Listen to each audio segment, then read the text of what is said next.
오늘의 사연 시작하겠습니다. 네, 여러분들 반가워요. 저는 아이 한 명을 키우고 있는 주부예요. 요즘은 그래도 나름 여유가 생겨서 기분이 좋네요.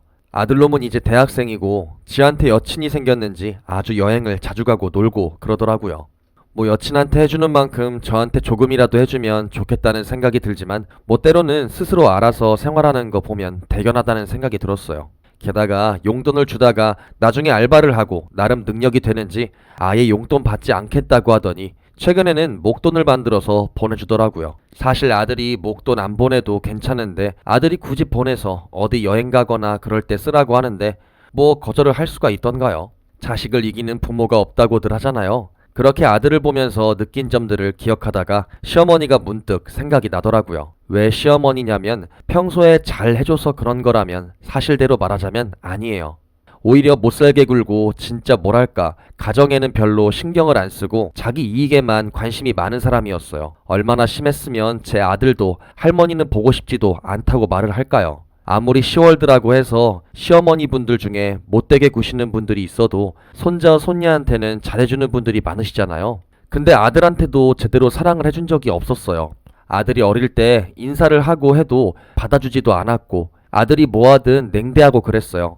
그 정도니 아들이 싫어하는 건 당연한 일이었어요.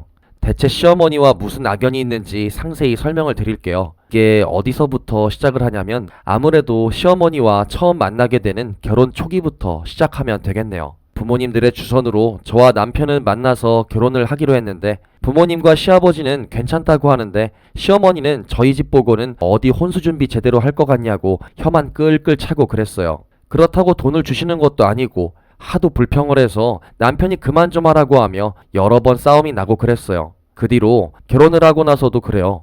시어머니는 저한테 와서는 너도 일을 해야 하지 않겠냐며 남들은 맞벌이를 하는데 너는 어째서 왜 돈을 안 버냐며 잔소리를 한 적이 있었는데 사실 전 일하고 싶어도 아이를 출산을 하고 난 이후로는 회사에서 거의 쫓겨나고 그 뒤로도 아이 있는 엄마라고 받아주지도 않았거든요. 그 사정을 말해주니 뭐 굳이 어디 시장 일이라도 하라고 하는데 맨날 돈 하며 돈을 더 많이 벌어야지 하며 제가 아이 돌보고 부업 같은 거 해도 더 돈 벌어야지 최소한 직장인처럼 벌어야지 하며 난리를 치고 그랬어요. 문제는 비단 저한테만 그러는 게 아니었어요. 그나마 가장이고 저보다 돈을 많이 버는 남편한테도 그 정도로는 안 된다며 이럴 줄 알면 변호사 같은 돈 많은 직업을 해야지 않겠냐며 막 따지고 그랬어요. 그래서 저도 그렇지만 남편도 시어머니 보는 걸 별로 좋아하지도 않았어요. 그 뒤로 안부 전화를 물을 때도 먼저 묻는 말이 이번 달에 월급 많이 나오냐 였어요. 가뜩이나 저한테도 와서 굉장히 싫었는데 남편은 오죽 그럴까요? 심지어 남편 보고 가장인데 어떻게 부모님을 위해 제대로 효도를 못 해주냐며 막 난리를 친 적이 부지기수였어요. 뭐 밖에서 새는 바가지가 안에서는 안 셀까요? 시아버지한테 그렇게나 구박을 많이 하더라고요. 사실 시아버지는 회사를 다니시는데 이제 나이 드신 분들은 아실 거예요. 회사는 나이가 들면 정년퇴직을 하라고 대놓고 말을 안 하더라도 은연히 압박을 하는 경우가 있잖아요. 책상을 밖으로 빼낸다든지 일을 일부러 안 준다든지 해서 말이에요. 지금 생각하면 우리나라 회사들은 정말 인정머리가 없다는 생각이 들어요. 임신했다고 쫓겨나고 나이가 들었다고 쫓겨나고 괜히 사람들이 외국을 찾는 게 다 이유가 있는 거겠죠. 가뜩이나 그렇게 차별을 받으며 온갖 모욕을 들어야 하는 시아버지한테 시어머니는 그런 건 가장으로서 참는 게 당연한 거라며 당당히 소리를 외치니 보는 남편마저도 저건 사람이 아니라고 말을 했어요. 시아버지는 늘 출근할 때도 퇴근하실 때도 울상이었어요. 가뜩이나 직장에서 늙은 꼰대라고 취급하고 사퇴하라고 압박을 하고 집에서는 돈을 더 안 버냐고 시어머니가 뭐라 하고 얼마나 상심이 크시겠어요. 결국은 시아버지는 사퇴를 하시고 말았어요. 그래서 상당한 거액의 퇴직금을 받았지만 시어머니는 왜 그만두냐며 이왕 그만둘 거면 퇴직금 더 달라고 해야 하지 않겠냐며 더 뭐라 했고 저희 부부가 있을 때 그러지 말라고 말리고 그랬어요. 정말이지 시어머니는 돈밖에 모르는 사람이었어요. 그리고 얼마 안가 시부모님은 서로 이혼을 하고 말았어요. 시아버지는 이혼의 상심으로 인해 우울증에 걸렸고 혼자서 집을 지키기엔 몸도 안 좋고 그래서 저희 부부가 모시게 되었어요. 그렇게 시아버지를 모시던 어느 날 시아버지가 홀로 산책을 하시다가 갑자기 넘어지시면서 뇌진탕을 걸리게 되었고 병원에서 얼마 살지 못한다는 말을 듣게 되었어요. 저희는 그동안 시아버지가 고생한 걸 생각하면 어찌 인생이 이럴 수 있을까 하고 낙담을 하고 있는데 시아버지께서 저희한테 하고 싶은 말이 있다며 입을 열었어요.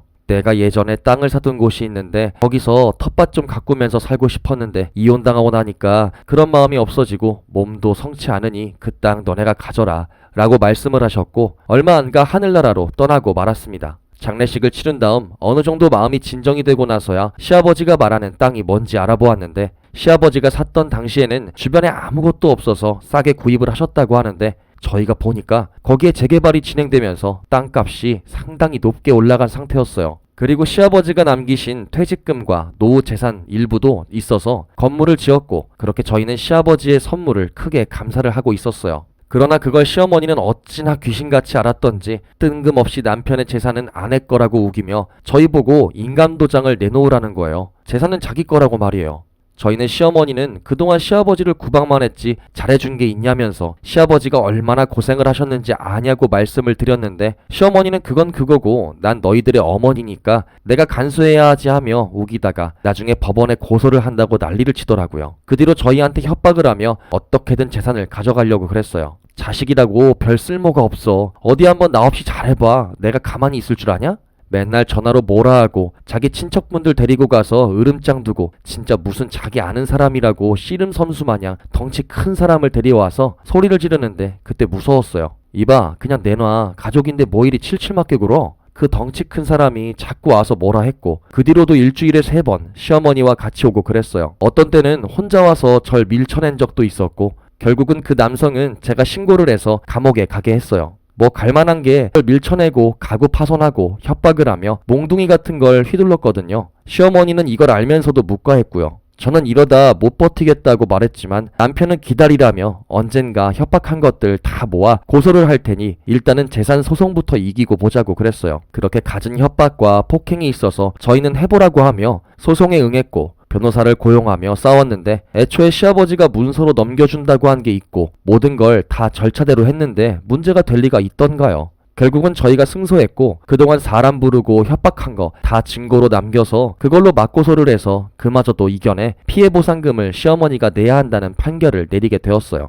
그러자 시어머니는 자기가 돈 없다며 뭐라 하는 거예요. 뭐 눈치는 챘지만 그래도 예의상 시아버지한테 퇴직금이며 재산 반 정도 받았으면서 왜 그러냐 하니까 자기가 개모임에서 전 재산을 바치다가 사기를 당했다고 하더라고요. 정말이지 그렇게 돈 욕심이 많다더니 돈 욕심만 많으면 뭐해요. 제대로 어떻게 굴릴지 모르면 그거야말로 큰 재앙이 아니겠어요? 저희는 그런 시어머니를 뒤로하며 알아서 하라며 무시를 했고 그 뒤로 시어머니는 외롭게 사신다고 하더라고요. 얼마 전에 자기 아는 또래 남성분하고 같이 산다고 하는데 맨날 부부싸움이 일어난다고 그러더라고요. 참 쌤통이죠. 어쨌든 전 이번 일을 계기로 아무리 돈이 중요해도 너무 탐하지 말라는 교훈을 얻었네요. 시아버지께서는 고생하면서 얻은 땅으로 저희가 이렇게 잘 살고 있어서 때론 죄책감이 들더라고요. 만약에 그동안 있었던 일들을 시아버지께서 아신다면 얼마나 속이 후련할지. 마지막까지도 시어머니에 대한 원망을 많이 하셨거든요. 그리고 시어머니는 하도 저희한테 안 되니까 만만한 손자인 제 아들한테도 접근했다고 하는데 당연히 이 모든 걸 알고 있는 아들은 모른 척했고 계속 무시를 하니까 결국에는 포기하고 돌아갔다고 그러더라고요. 진짜 나이가 들면은 점잖아야 한다라는 게 맞는 것 같네요. 그렇게 속내 드러내고 하면 제대로 나이값을 대접을 못 받고 있으니까요. 나중에는 주변에 사람들이 떠났다고 하니 시어머니는 장례식에는 어느 누구도 가지 않을 것 같네요. 그러니 여러분들도 시어머니처럼 살지 않기를 바래요. 정말이지 사람이 살 짓이 안 되고 말년이 비참하니까요. 그럼 저는 여기서 마치도록 할게요. 다들 감사해요. 오늘의 사연은 여기까지입니다.